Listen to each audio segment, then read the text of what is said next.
और चलिए खबर की शुरुआत करेंगे इस वक्त की बड़ी खबर के साथ। इस वक्त बड़ी खबर आपको बता रहे हैं रायपुर, माफ कीजिएगा, संभल से ये बड़ी खबर इस वक्त आपको बता रहे हैं, जहां जामा मस्जिद हिंसा के बाद ये तीसरा जुम्मा आज 24 नवंबर जामा मस्जिद सर्वे के दौरान हुई थी हिंसा। जुम्मे की नमाज से पहले संभल जिला प्रशासन अलर्ट नजर आ रहा है। जुम्मे की नमाज को लेकर प्रशासन ने 9 कंपनियों की तैनाती की है। पीएसी बल, आरपीएफ, पीआरपीएफ, आपको बता दें पीएस बल, आरएफ, पीआरएफ के अलावा स्थानीय पुलिस तैनात की गई है। सीसीटीवी ड्रोन की निगरानी में होगी तीसरे जुमे की नमाज। बड़ी खबर बता रहे हैं आपको, जहां नमाज को लेकर जिले में कलेक्टर स्कीम लागू गई है। 30 सेक्टर मजिस्ट्रेट भी सुरक्षा व्यवस्था में तैनात किए गए हैं। डीएम एसपी ने मुस्लिम धर्म गुरुओं के साथ बैठक की है।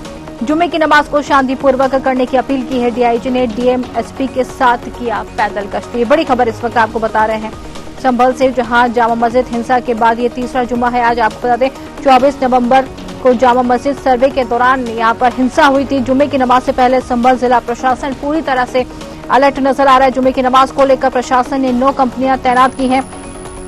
पीएसी बल, आरएफ, पीआरएफ के अलावा स्थानीय पुलिस को तैनात किया गया है। सीसीटीवी ड्रोन की निगरानी में होगी जुम्मे की ये तीसरी नमाज। नमाज को लेकर जिले में सेक्टर स्कीम लागू की गई है।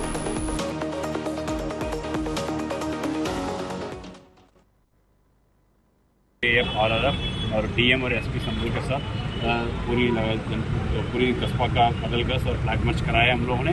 काफ़ी से लोग से अपील भी कराया शांति से रहने के लिए, और ये यहाँ पे सामान्य लोग के लिए एक कॉन्फिडेंस बिल्डिंग मेजर है सुरक्षा का भावना में और शांति के माहौल के बारे में उनको मैसेज देने के लिए आज हम लोगों ने फ्लैग मार्च कराया।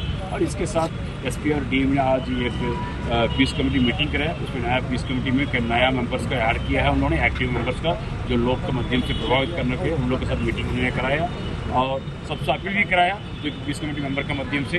कल का जो दिसंबर 6 है उसका एक सेंसिटिविटी रहता है, इसलिए पूरी जनपद में ऑलरेडी यहाँ पे सेक्टर स्कीम लागू है, फिर भी कल का दिन हमेशा एक सेंसिटिविटी बढ़े रहता है। उसके ध्यान रखते हुए हम लोगों ने सबसे अपील कराया। और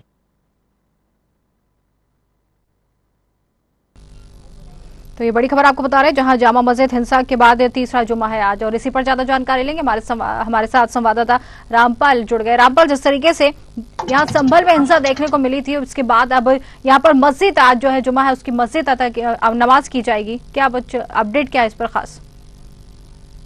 बिल्कुल, मैं बता दूं आपको वैशाली, यहाँ संभल में जिस 24 नवंबर को हिंसा हुई थी उसके बाद में आज तीसरा जुमा है। तीसरे जुमा के जुमे की नमाज को लेकर के जिला प्रशासन अलर्ट मोड पर है। जिस तरीके से जो हिंसा हुई थी दोबारा से ना हो, इस तरीके से सुरक्षा व्यवस्था के पूरे इंतजाम किए गए हैं।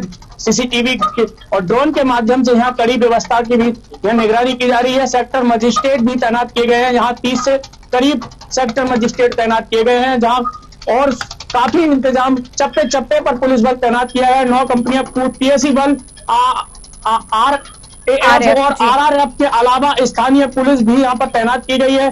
और जो मुस्लिम धर्मगुरु हैं उनके साथ में एसपी और डीएम ने उनके साथ में बैठक करके शांतिपूर्वक नमाज अदा करने की अपील भी की। तो उसके साथ ही डीआईजी ने यहाँ पर मोर्चा संभाला। एक दिन पहले ही आकर के पैदल मार्च किया है, जहाँ पर शांति व्यवस्था के लिए जो संवेदनशील इलाके हैं उनमें कड़ी चेतावनी देते हुए यह भी निर्देशित किया है कि कोई भी अपराधी किस्म का कोई आपत्तिजनक स्थिति उत्पन्न पैदा करता हो तो किसी तरीके से बख्शा नहीं जाएगा। जी वैशाली, और यहाँ पर जो नमाज है आज तीसरी जुमे की नमाज है, तो जिसके लिए प्रशासन ने पुख्ता इंतजाम किए हैं। जी बिल्कुल रामपाल, जिस तरीके से प्रशासन तो पूरी तरीके से अलर्ट यहाँ पर दिखाई दे रहा है नमाज को लेकर, तो क्या अभी तक यहाँ पर इस पूरे मामले पर किसी अधिकारी का कुछ बयान सामने आया, कुछ अधिकारी से बातचीत हुई आपकी?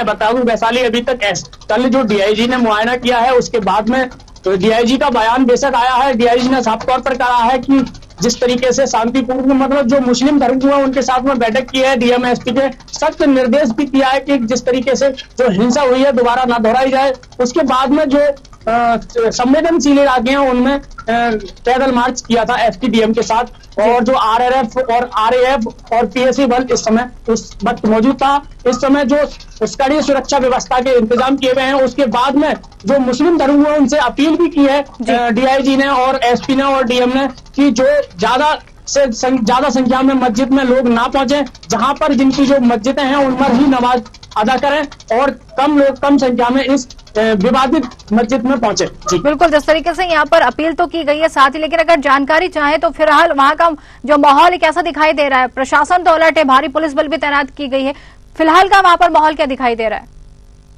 देखिए, मैं बता दूं वैशाली, यहाँ पर जो माहौल है अभी शांतिपूर्वक बना हुआ है, बाजार खुले हुए हैं, कोई भी ऐसी स्थिति नहीं है। हालांकि प्रशासन ने जिस तरीके से अपना काबू पाया अपनी खुफिया एजेंसियों के माध्यम से, पहले भी मैं बता चुका हूँ, खुफिया एजेंसियों के माध्यम से या फिर अपनी सुरक्षा व्यवस्था के बीच जिस तरीके के कड़े निर्देश अधिकारी, जिस तरीके से मुख्यमंत्री लगातार इस मामले की मॉनिटरिंग कर रहे हैं, लगातार पूछताछ अधिकारियों से किए हैं और जो उपद्रवी हैं उनसे ही मुख्यमंत्री ने एक बयान भी दिया है कि जो उपद्रवी है उनसे ही जो नुकसान हुआ है उसकी भरपाई की जाएगी।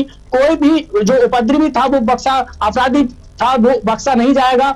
और अब तक 34 जो आरोपी हैं अब तक गिरफ्तार किए जा चुके हैं, जबकि मुख्यमंत्री इस पर नजर बनाए हुए हैं। जी बिल्कुल, कह सकते हैं कि संभल हिंसा मामले को लेकर पूरी तरीके से प्रशासन अलर्ट यहाँ पर दिखाई दे रहा है। बिल्कुल और कुछ जानकारी बिल्कुल बताइएगा। बहुत बहुत धन्यवाद रामपाल, हमसे जोड़ने के लिए, पूरी नजर बनाए रखिएगा।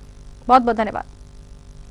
तो ये बड़ी खबर इस वक्त आपको बता रहे हैं संभल से, जहां जामा मस्जिद हिंसा के बाद तीसरा जुम्मा है आज 24 नवंबर। जामा मस्जिद सर्वे के दौरान यहाँ पर हिंसा हुई थी। जुम्मे की नमाज से पहले संभल जिला प्रशासन पूरी तरह से अलर्ट दिखाई दे रहा है। जुम्मे की नमाज को लेकर प्रशासन ने 9 कंपनियां तैनात की है। पीएससी बल, आरआरएफ के अलावा स्थानीय पुलिस को भी तैनात किया गया है। साथ ही सीसीटीवी ड्रोन की निगरानी में होगी तीसरे जुम्मे की नमाज।